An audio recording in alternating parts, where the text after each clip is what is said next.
हरे कृष्णा। जय श्री राधे राधे। ओम हरिश्री गणपताये नमः।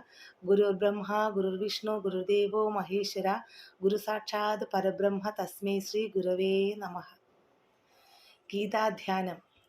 ओम पार्थाय प्रतिबोधितां भगवता नारायणेन स्वयं व्यासेन गृहीतां पुराणमुनिना मध्ये महाभारतम् अद्वैतामृतवर्षिणीं भगवतीम् अष्टादशाध्यायिनीम् अम्ब त्वामनुसन्ददामि भगवद्गीते भवद्देशिनी।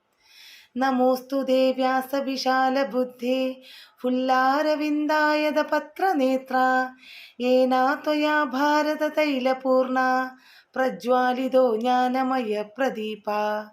प्रपन्नपारिजाताय स्तोत्रवेत्रैकपाणये ज्ञानमुद्राय कृष्णाय गीतामृतदुहे नमः।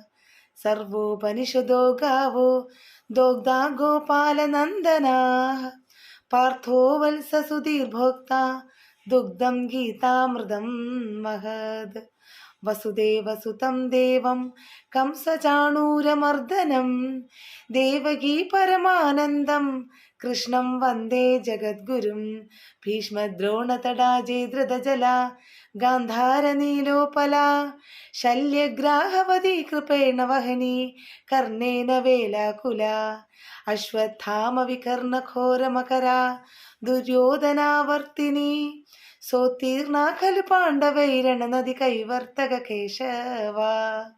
पाराशर्यवचसरोजममलं गीतार्थकेन्दोत्कडं, नानाख्यानककेसरं हरिकदा सम्बोधनाबोधितं। लोके सज्जनषट्पदैर्हरः पेपीयमानं मुदा, भूयाद्भारतपङ्कजं कलिमलपद्वंशिन श्रेयसे। मूकं करोति वाचालं पङ्गुं लङ्घयते गिरिं, यत्कृपातमहं वन्दे परमानन्दमाधवम्। यं ब्रह्मा वरुणेन्द्ररुद्रमरुतस्तुन्वन्ति दिव्यैस्तवैः, वेदैः साङ्गपदक्रमोपनिषदैर्गायन्ति यं सामगा। ध्यानावस्थिततद्गतेन मनसा पश्यन्ति यं योगिनो, यस्यान्तं न विदुसुरासुरगण देवाय तस्मै नमः।